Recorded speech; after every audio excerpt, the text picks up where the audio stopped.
Subscribe to our channel for more exciting updates.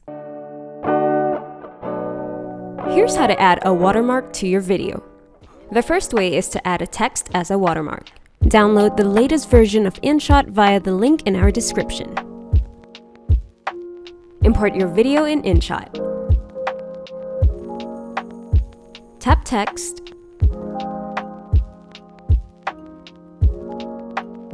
Tap the color wheel and opacity to adjust the opacity of your text. Tap the arrow to extend it to the end of the clip, and you're done. The second way is to add a sticker as a watermark. Tap Sticker and the camera icon to import a picture from your camera roll. So your custom sticker will be saved on InShot and you can use it anytime. Just ensure that your logo is a PNG image.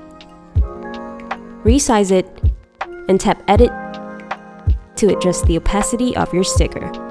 Press the arrow to extend it to the end of the clip, and that's 2 ways to add a watermark to your video.